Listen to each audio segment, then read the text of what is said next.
Ya, kita akan membahas Roh Kudus dan Kerajaan Allah. Kita akan masih pada fase terakhir. Kita akan masuk dalam doa terlebih dulu ya.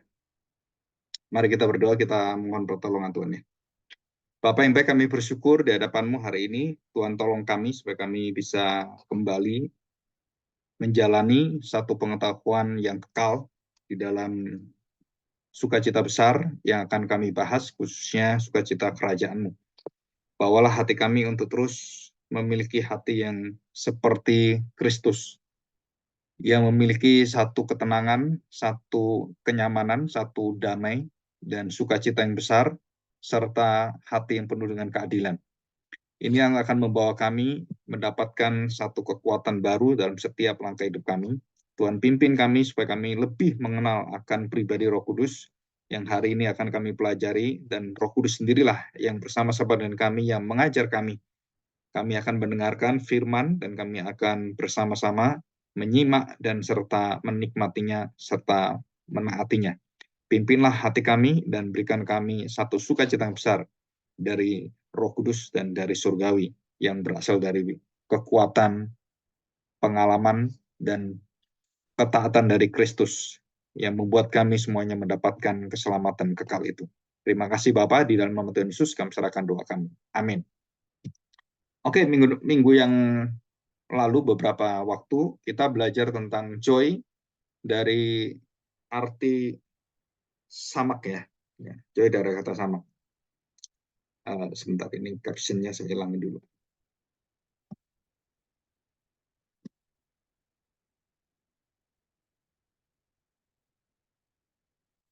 Ya. Nah, kita kan belajar hari ini apa yang membuat orang percaya, orang Kristen itu bersukacita.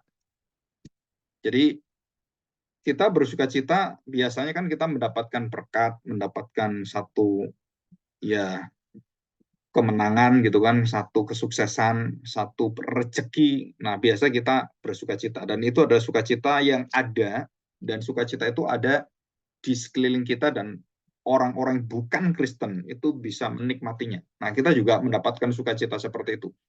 Kalau saya katakan sukacita itu adalah sukacita yang umum ya, sukacita yang umum, dan bukan sukacita yang asal dari surgawi yang berasal dari khusus untuk anak-anak Tuhan. Nah, kita akan belajar sukacita yang dari Allah yang untuk anak-anak Tuhan, dan bukan sesuatu yang lain daripada hal-hal seperti ini. Karena sukacita ini adalah lahir serta diciptakan oleh Roh Kudus. Jadi tanpa Roh Kudus, nggak mungkin ada orang yang bisa sukacita melalui peristiwa-peristiwa yang kematian Kristus, kebangkitan Kristus, atau kuasa kedatangan Kristus. Dan itu semua berpusat pada sumbernya adalah pengenalan kita akan Kristus. Jadi pengetahuan sukacita kita atau kita mengalami sukacita itu bukan pengetahuan yang berasal dari dunia ini. Jadi contohnya saya bisa melakukan pekerjaan terus saya dapatkan gaji, saya senang, saya sukacita. Nah, sukacita itu sukacita yang umum, semua orang mendapatkan itu. Nah, orang Kristen sukacitanya special joy ya, bukannya special tapi special heavenly joy. Jadi khusus surgawi, dan itu adalah sukacita yang tidak pernah hilang dan akan selalu ada dan terus ada. Nah, kita tahu bahwa sukacita ini adalah berasal dari kata kerja, yaitu kairo, dan dibentuk menjadi kata benda, menjadi menetap, yang sudah saya jelaskan beberapa waktu yang lalu, ya, beberapa pembinaan yang lalu. Nah, kita tahu bahwa sukacita itu menunjukkan kepada satu gerakan yang aktif dan kemudian menetap, dan sukacita itu kemudian menjadi kata benda, menjadi milik manusia. Jadi sukacita yang dari Allah itu bergerak, aktif, dan kemudian menetap, permanen, serta mengaktifkan semua sukacita yang berasal dari Allah ini. Dan apapun terjadi dalam seluruh kehidupan kita, apapun terjadi ya. Jadi apakah itu kesedihan, apakah itu kesenangan, kelahiran, kematian, dan segala sesuatu yang menimpa kita, itu akan dipakai oleh Roh Kudus membawa kita mengalami sukacita yang melampaui segala sesuatu yang negatif, positif, enak, nggak enak, memuaskan, mengecewakan, semuanya membawa kita akan mendapatkan sukacita yang menetap. Jadi Yesus waktu mati kayu salib, dan dia berteriak Eli Eli lama sabatani, terus kemudian dia bangkit dari kematian, saudara, itu ada sukacita yang besar. Jadi sukacita yang besar adalah waktu dia datang, sukacita besar. Kemudian Yesus mati, waduh, kesedihan yang luar biasa. Duka cita yang dalam sekali. Dan kemudian duka cita itu menjadi sukacita yang tidak bisa diterima oleh manusia.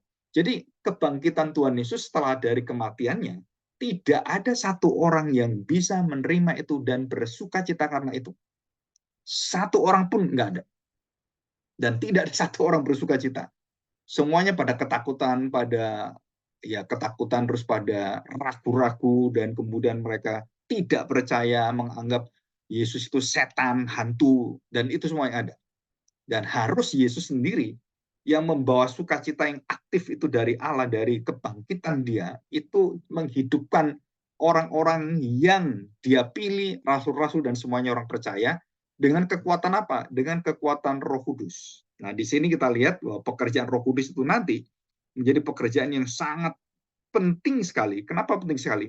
Karena itu akan membawa perubahan-perubahan yang membedakan kita dengan orang-orang di dunia ini. Ya. Nah, seringkali Tuhan Yesus menjelaskan tentang sukacita itu berkaitan dengan perumpamaan. Perumpamaan dan kata-kata berbahagia yang pernah kita pelajari ya dalam khotbah 2 tahun yang lalu, itu ada seri khotbah ya. 3 tahun yang lalu ada seri khotbah tentang kata berbahagia. Itu hampir kira-kira setengah tahun itu ya, dan kita belajari khotbah di bukit. Ya. Nah, kita bersyukur. Kenapa? Karena di dalam perumpamaan itu ada sesuatu yang hilang dari manusia, ada sesuatu yang terlepas, yang harusnya menyatu, yang harusnya itu berdamai, itu akhirnya terlepas. Jadi terjadi keterlepasan ya, atau menjadi orang-orang ingin merdeka. Nah, di situ, jadi melepaskan diri, dan yang harusnya akur, damai, sehati, sepikir, sejalan dengan Tuhan, menjadi bertentangan dengan Tuhan dan menjadi perlawanan, dan ujungnya adalah permusuhan. Permusuhan.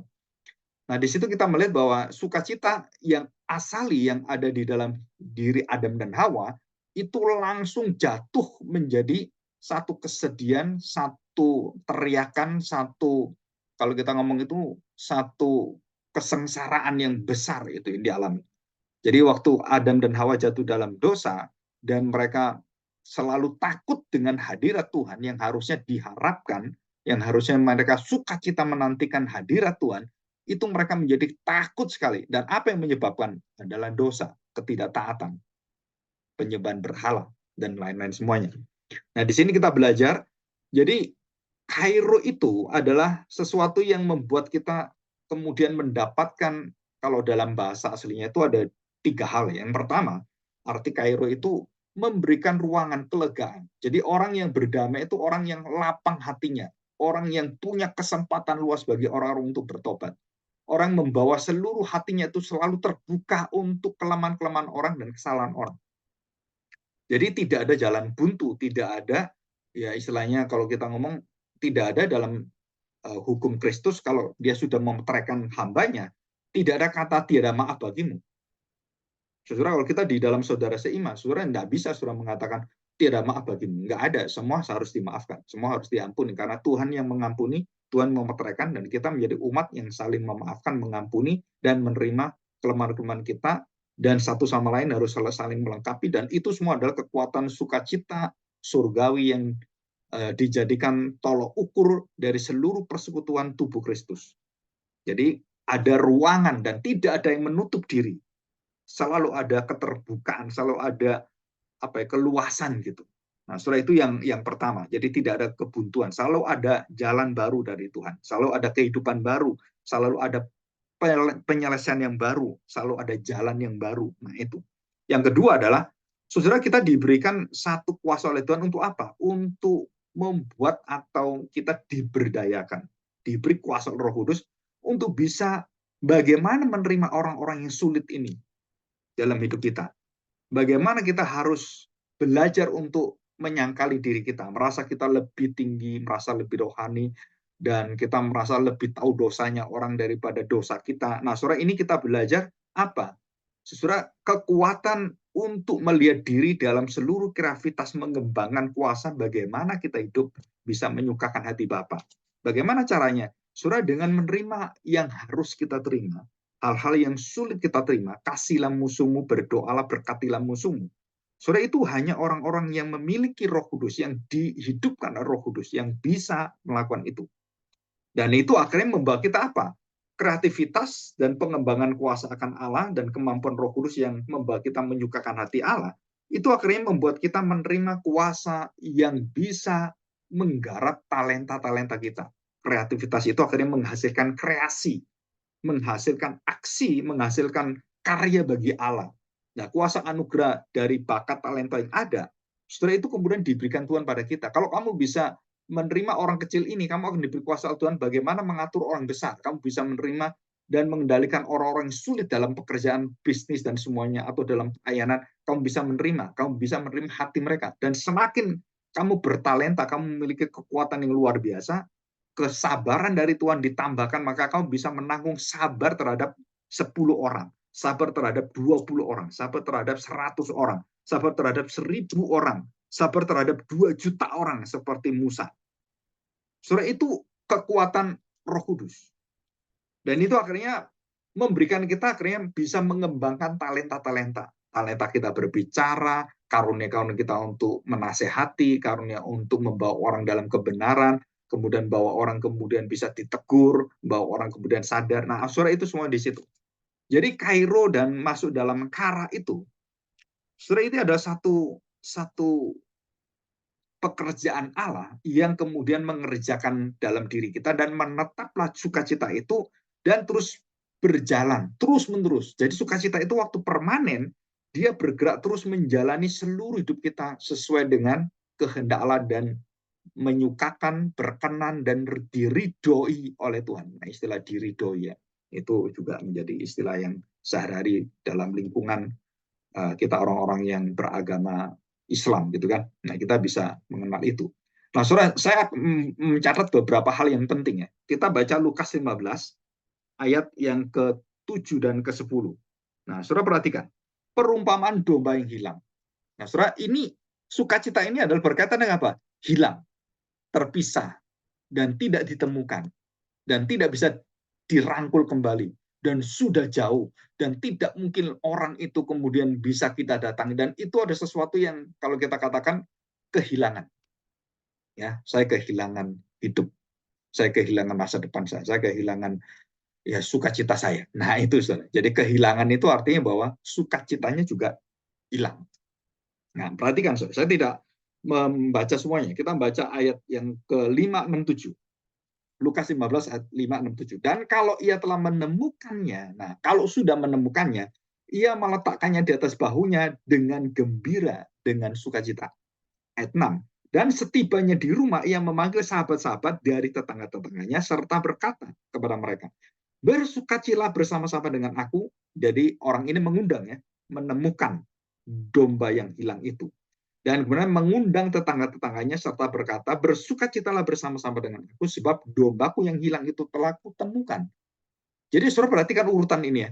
Jadi yang hilang itu kemudian telah ditemukan. Nah, setelah ditemukan, sukacita itu bukan untuk pribadi kita dan menetap selesai berhenti dalam sukacita egois kita atau sukacita menetap hanya pada diri kita. Enggak. Sukacita itu akan menggarap dan meluap, berkelimpahan.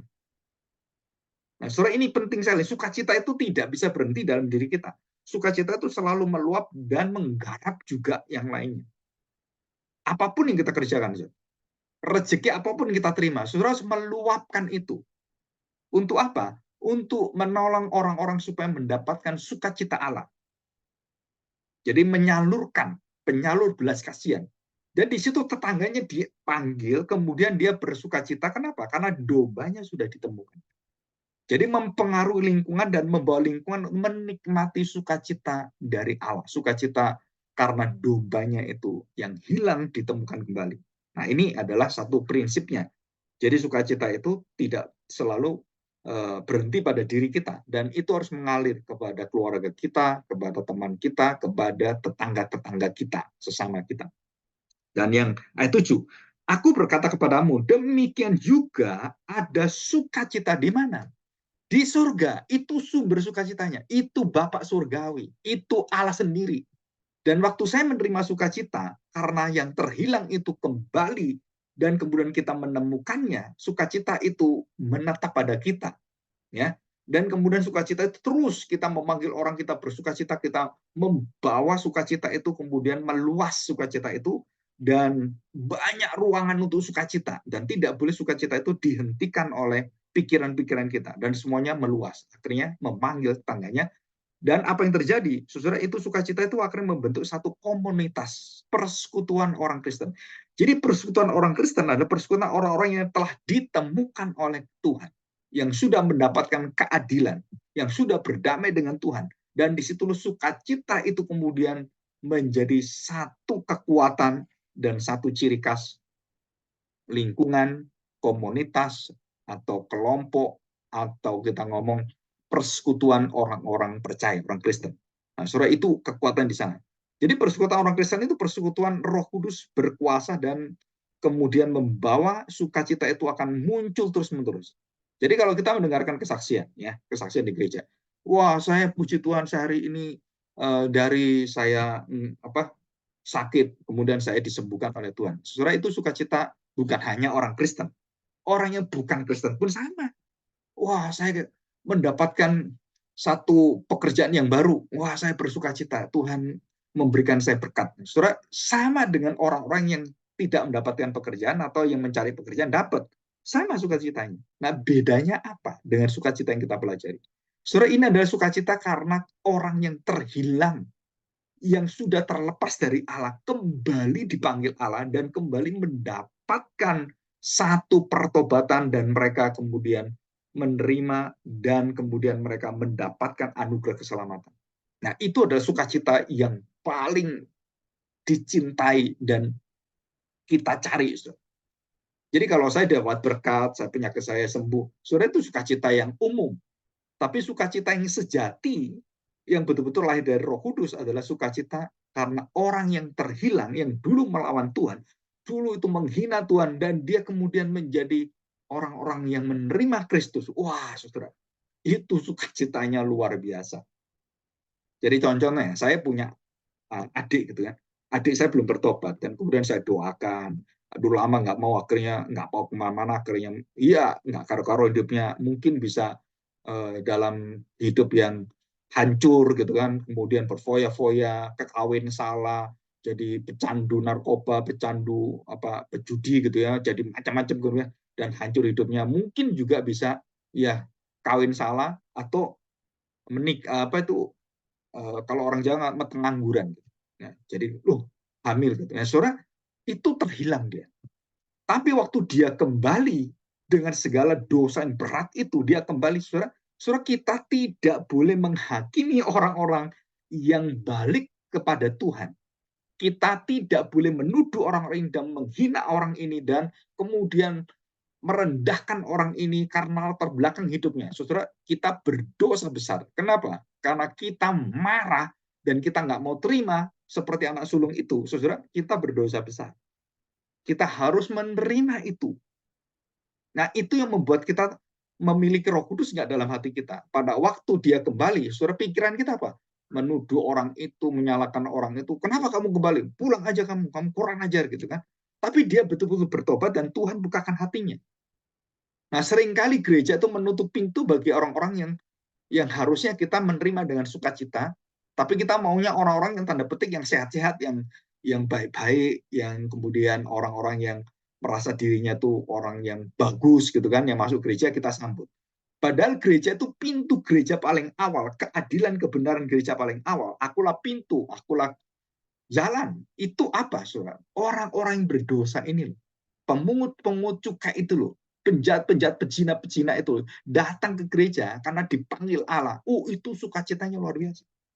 Jadi bukan gereja diisi dengan apa? Orang-orang kaya yang datang, orang-orang yang mempunyai pengetahuan yang bagus. Saudara, bukan itu. Ya, jelas Tuhan Yesus mengatakan ini. Ada sukacita di surga karena satu orang berdosa yang bertobat. Saudara, di surga. Surga itu kalau sukacita nggak mungkin satu malaikat.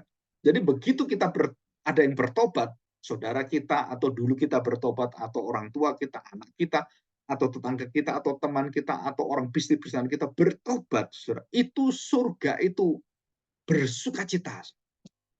Bayangkan, saudara. Surga itu bersuka cita.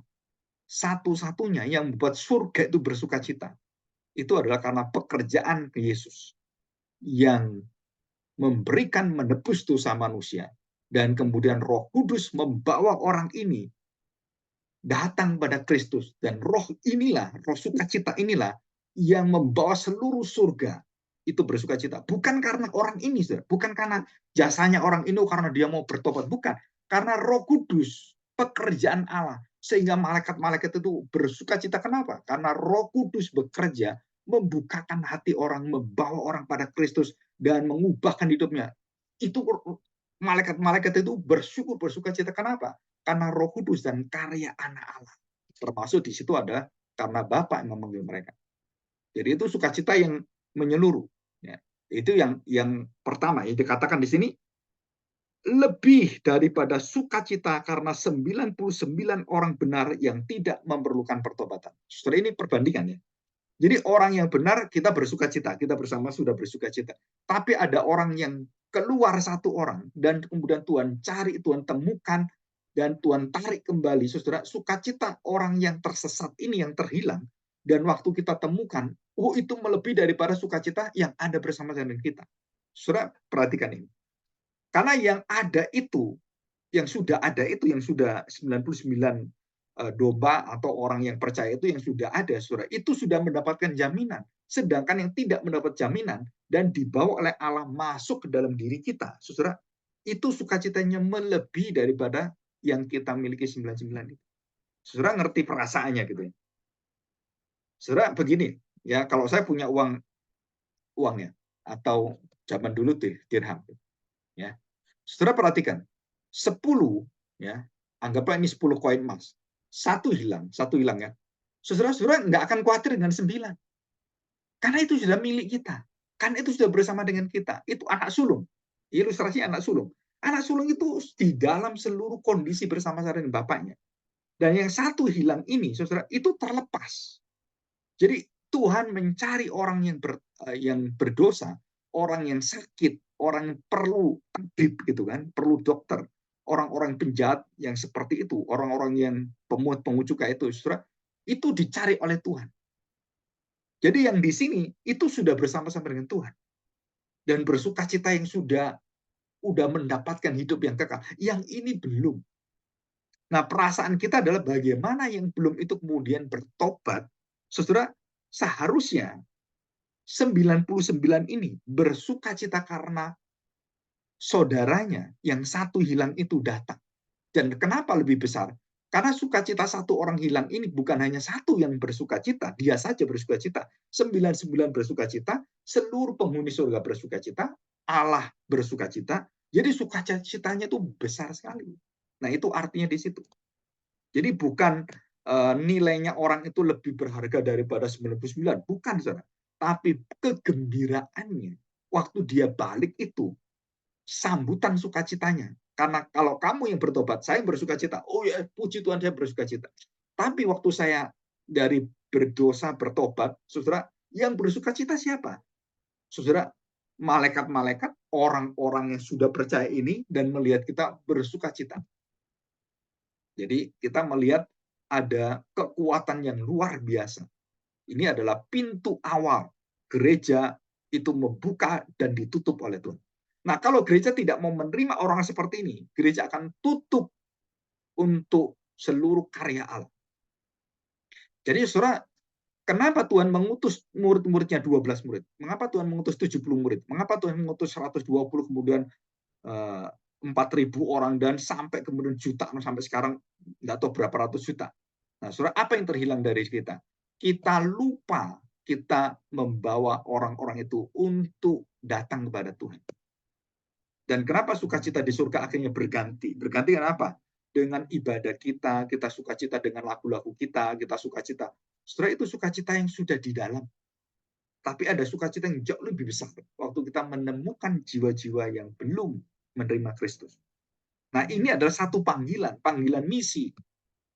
Termasuk yang dicari oleh Paulus yang minggu saya jelaskan, dia mencari bagaimana dia bermisi mencari orang-orang yang sudah bertobat, yang sudah ada jemaat yang banyak, dia mau datang, mau mengajar. Tapi Tuhan minta apa? Yang terutama bukan mereka, Paulus. Yang terutama adalah ini loh, mereka yang masih membutuhkan, yang mereka berteriak dalam dosa, dalam kegelapannya. Nah, itu yang kamu datang. Jadi cara berpikir surgawi, sukacita itu apa? Saudara, sukacita adalah mencari apa yang dicari Tuhan, menemukan apa yang ditemukan oleh Tuhan, dan menerima apa yang Tuhan terima. Itu sukacita luar biasa. Jadi mencari apa yang dicari Tuhan, menemukan apa yang ditemukan oleh Tuhan, dan menerima apa yang diterima oleh Tuhan. Dan akhirnya kita mendapatkan satu sukacita yang besar, terus-menerus, karena setiap hari ada orang bertobat. Ya, di situ. Jadi dikatakan di sini 99 orang benar yang tidak memerlukan pertobatan. Nah, saudara, ini sukacitanya beda. Ya, ini sudah di dalam dan ini di luar. Jadi kalau sudah di dalam ya kita bersukacita terus, kita nggak pernah berhenti bersukacita. Oke, yang kedua sekarang. Saudara bertobat dan berbalik. Nah, itu ayat yang kelima tadi. Dan kalau ia telah menemukannya, ia meletakkannya di atas bahunya dengan gembira. Nah, saudara, jadi orang yang bertobat berbalik ini, saudara, kita betul-betul mendapatkan satu, kayak orang itu satu rezeki yang nomplok, rezeki yang besar sekali. Kenapa? Karena jiwa orang itu jauh lebih berharga daripada segala dunia ini. Jadi saya masih ingat tentang beberapa seorang misi ya, yang punya hati misi yang luar biasa. Dan itu bisa dilihat dalam hidup kita. Setelah kalau orang yang memiliki Roh Kudus dan memiliki sukacita dari Roh Kudus, saudara, dia tidak akan berhenti kepada orang-orang yang hanya di dalam gereja. Wah, bagaimana memelihara orang di gereja? Bagaimana? Saudara mendoakan orang-orang yang belum percaya. Saudara mendoakan. Apakah itu keluarga, apa siapapun, saudara doakan. Supaya mereka mendapatkan keselamatan dari Tuhan. Dan mereka mendapatkan firman dan benih dari firman kebenaran itu akhirnya melahirbarukan dia. Nah, saudara, itu adalah satu sukacita yang luar biasa yang juga Paulus alami. Ya, dalam Filipi pasal 4, ayat 1, saya bacakan ya.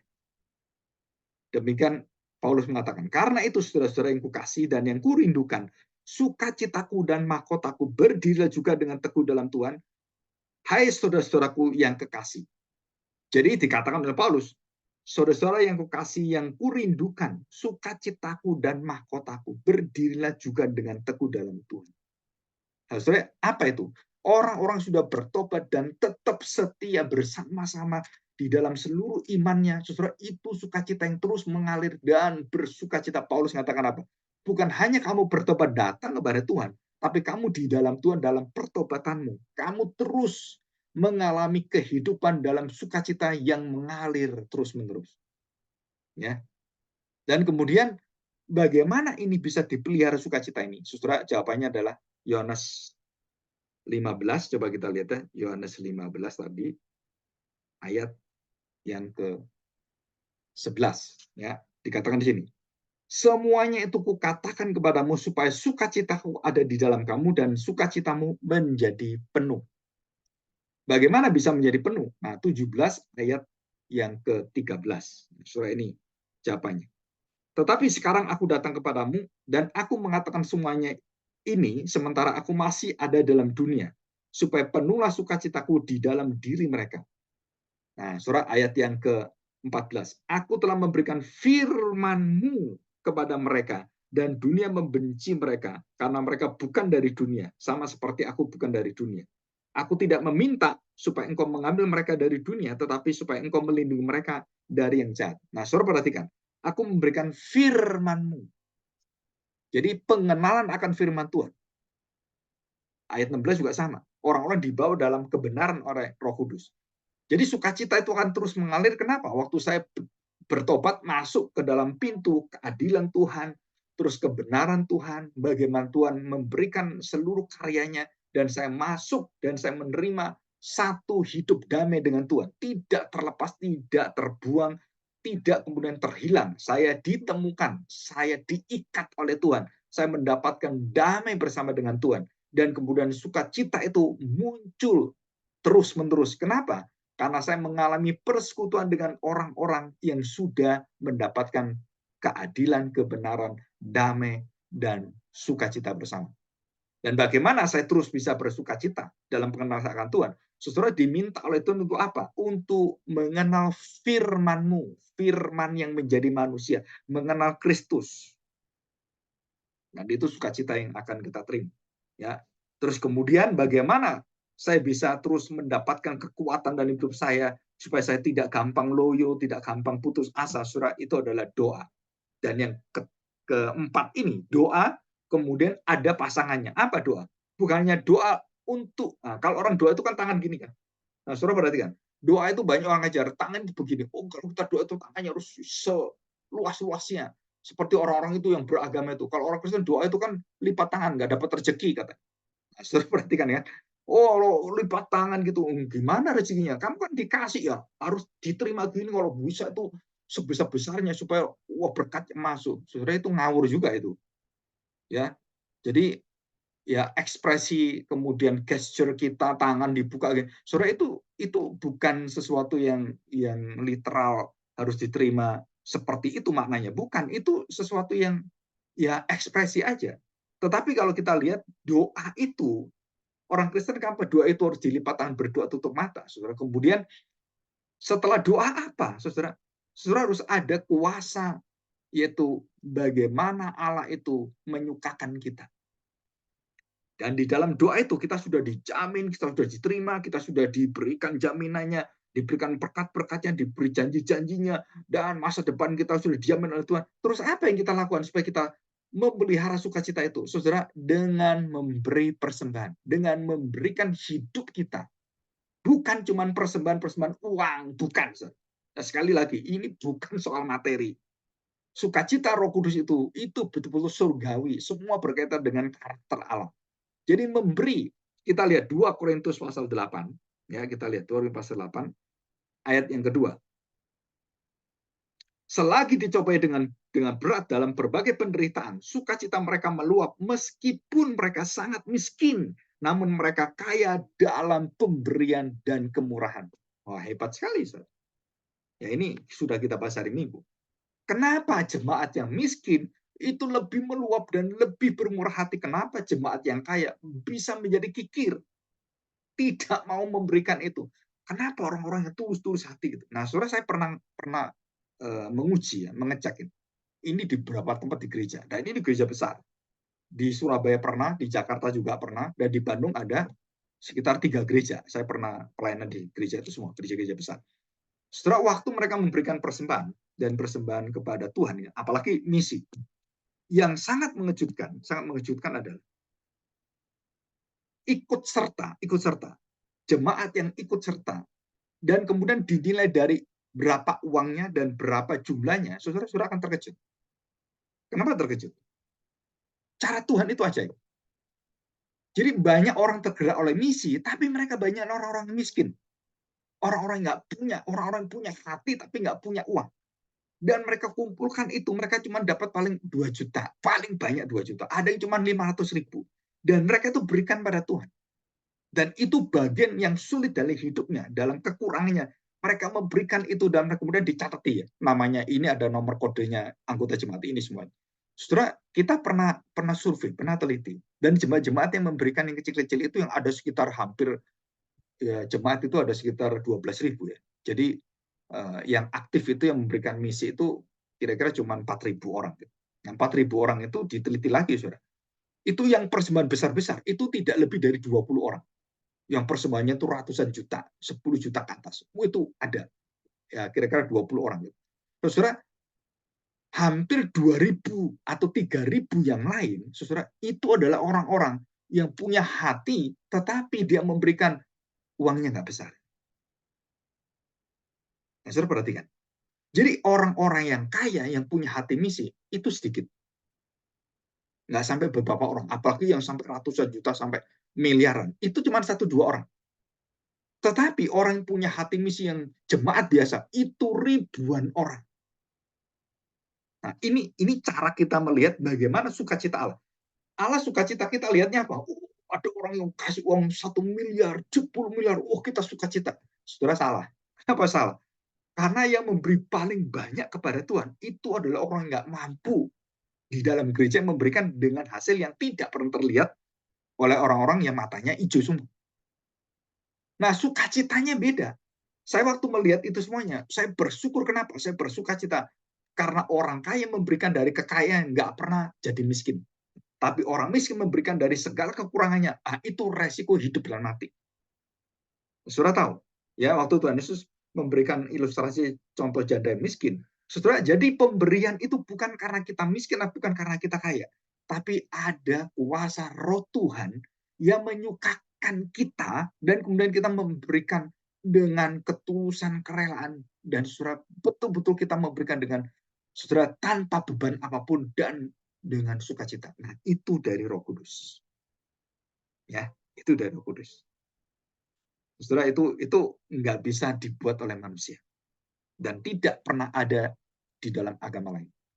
Jadi yang pertama pertobatan, penyalur belas kasihan, menerima orang bertobat, dan orang bertobat yang berbalik itu bersekutu dengan kita dan mengenal Tuhan serta berdoa, dan mereka mulai menyatakan bagaimana bersukacita di dalam segala sesuatu, duka cita, kesulitan, mereka dianiaya, penderitaan, mereka bersukacita dengan apa? Dengan memberikan hidupnya, dengan memberikan talentanya, dengan memberikan waktunya, dengan memberikan sukacitanya. Dan itu semua adalah bukan untuk memamerkan, tapi untuk apa?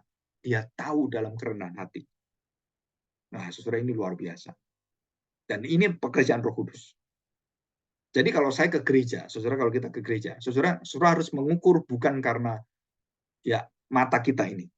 Oh, kalau dia rajin berarti rohaninya bagus. Kalau dia nggak rajin, saudara, belum tentu. Ada orang nggak rajin karena kondisi, karena dia nggak bisa, karena ada sesuatu hal. Saudara harus mengerti bagaimana Tuhan biarkan orang seperti itu. Bukan berarti orang rajin itu kita hina. Enggak, saudara. Itu semuanya kita syukuri. Kenapa? Karena yang bisa melihat itu Tuhan semuanya. Yang bisa menilai Tuhan semuanya. Jadi kita harus di dalam ketenangan kita harus melihat diri kita masing-masing dan bagaimana kita mengharapkan masa depan kita. Dengan apa? Jaminan yang mutlak dari Tuhan. Nah, 1 Petrus kita lihat ya. 1 Petrus ayat 4. 1 Petrus pasal 4 ayat 13. Ya. Demikian. Sebaliknya, bersukacitalah sesuai dengan bagian yang kamu dapat dalam penderitaan Kristus. Supaya kamu juga boleh bergembira dan bersukacita pada waktu yang menyatakan kemuliaan. Nah, ini masa depan. Jadi kalau saya di dalam penderitaan karena saya mengiring Kristus, saya tidak diterima kerjaan, karena saya dibuang dari pekerjaan ini, karena mereka mengenal bahwa saya digencet, saya kemudian ditekan, saya kemudian diintimidasi karena saya orang Kristen dalam pekerjaan, dalam pelayanan, dalam gereja semuanya. Saudara nggak usah takut. Kenapa? Karena itu membuat kita semakin percaya, semakin kuat di hadapan Tuhan. Dan hadirat persekutuan Allah di dalam diri kita itu, saudara, itu tidak terkalahkan. Kenapa? Karena sumbernya dari Allah. Nah, ini adalah satu sukacita yang berbeda dengan dunia. Apa sukacitanya? Kita menderita bersama dengan Kristus. Kita menderita karena nama Kristus. Dan itu adalah sukacita orang percaya. Jadi, saudara, kenapa sih orang-orang Chinese gitu ya, yang juga di daerah Turkmenistan dan orang-orang yang Kristen yang luar biasa disiksa itu, saudara tahu bagaimana mereka? Saudara, kita malu luar biasa. Kenapa malu? Saya punya murid di China, di penjara 3 kali, digebukin 3 kali, dan dia perempuan, dan adiknya pernah ditelanjangi. Itu cerita, saudara. Adiknya pernah ditelanjangi. Saudara, bagaimana mereka melihat orang-orang berbuat jahat kepada mereka? Mereka bisa memberitakan Kristus pada mereka. Dipermalukan, tapi mereka mengasihi orang itu, dan memberikan Kristus pada mereka. Dengan apa? Dengan mengucapkan pengampunan, dengan mengucapkan memberkati mereka dan tidak balik memusuhi, tidak balik menjahati mereka. Sampai beberapa orang itu akhirnya bisa bertobat, orang-orang di dalam penjara itu, baik itu kepala penjaranya, dan akhirnya bertobat. Dan itu terjadi, bukan hanya Rasul Paulus. Rasul Paulus kepala penjaranya bertobat. Itu sukacita yang luar biasa. Ada persekutuan yang luar biasa. Dan walaupun gencet, mereka tahu siapakah kita, menunjukkan bukan permusuhan, bukan kita tuh mata ganti mata, gigi ganti gigi, nyawa ganti nyawa, pukulan ganti pukulan, kebencian ganti kebencian. Enggak ada itu, saudara. Di dalam diri orang Kristen, saudara, kita tahu bahwa mereka orang berdosa. Dan kita orang sudah mendapatkan sukacita. Ayo kamu mendapatkan sukacita. Seperti kami, waktu kami berada di tempatmu, kami tidak mendapatkan sukacita. Dan akhirnya mereka datang. Ya, saudara, ini yang luar biasa. Nah, saya akan membuktikan beberapa hal. Saudara, Matius pasal 5 ayat 12. Ya, bersukacitalah dikatakan dengan jelas khotbah di bukit, ya. Apa yang dikatakan di sini? Bersukacitalah dan bergembiralah karena upahmu besar di surga, sebab demikian juga telah dianiaya nabi-nabi yang sebelum kamu. Ini sama dengan Lukas pasal 6 ayat 23. Dan dikatakan di dalam kelahiran Kristus ada sukacita. Dan janganlah kamu takluk pada roh-roh jahat. Nah, ini Lukas, ya. Kita buka Lukas pasal 10 ayat yang 17. Dikatakan ini, kemudian ke-70 murid itu kembali dengan gembira dan berkata, Tuhan, juga setan-setan takluk kepada kami demi namamu. Dia senang, wah, setan kalau hebat, ini mujizatnya luar biasa. Tuhan katakan, kamu jangan bersukacita karena itu. Jadi saudara, kita tidak boleh bersukacita karena mujizat itu. Tidak boleh bersukacita karena setan kalah dengan kita. Bukan, saudara. Apa yang menjadi sukacita kita adalah bukan karya Allah yang luar biasa itu. Bukan itu. Tujuannya bukan itu. Tujuannya bagaimana dikatakan Tuhan Yesus. Sesungguhnya, dikatakan di sini, sesungguhnya dikatakan. Ya, ayat Lukas 10 ayat yang ke-17. Ya, saudara, lalu Yesus berkata pada mereka, aku melihat iblis jatuh seperti kilat dari langit. Sesungguhnya aku telah memberikan kuasa kepada kamu untuk menginjak ular dan kalajengking dan kuasa untuk menahan kekuatan musuh sehingga tidak ada yang akan membahayakan kamu. Ya, jelas ya. Itu kuasa dari Tuhan. Dan ya, kamu nggak perlu sukacita kelebihan seperti itu. Nah, perhatikan, saudara. Namun demikian, ayat 20. Janganlah bersukacita karena roh-roh itu takluk kepadamu. Orang Kristen tidak boleh bersukacita karena kita menaklukkan roh. Berdoa roh itu diusir. Saudara, itu sudah biasa kuasa Tuhan seperti itu. Tapi sukacita kita apa? Tetapi bersukacitalah karena namamu ada terdaftar di surga. Saudara, itulah sukacita kita. Apa sukacita? Jangan kamu gaya begini-begini. Belum tentu namamu ada di surga. Orang nggak bisa melakukan itu namanya ada di surga. Lebih bersukacita daripada kamu. Yang bisa ngusir-ngusir setan. Bisa melakukan mujizat. Ada orang nggak bisa ngusir setan. Nggak bisa melakukan mujizat. Tapi dia namanya tercatat di surga. Dan itu lebih berbahagia, lebih bersukacita daripada kamu. Jadi penekanan di sini apa? Bukan kekuatan karya ekspresif yang eksterior dari Allah, tetapi interior. Saudara, kita disuruh meneliti. Sudahkah kamu menerima Kristus, sudah menerima pertobatan, menerima namamu dicatat di surga? Nah, itu jauh lebih penting. Ya. Dari siapa? Dari semua orang-orang yang ada di belakang kita. Dan itu jelas sekali. Nah, ini kemudian kita lihat bagaimana kita dipaparkan oleh Tuhan Yesus tentang bagaimana Tuhan Yesus hubungan Tuhan Yesus dengan Bapaknya. Ya, pergi ke Bapa dan kemudian ada sukacita yang penuh dan itu akan memenuhi kita semuanya.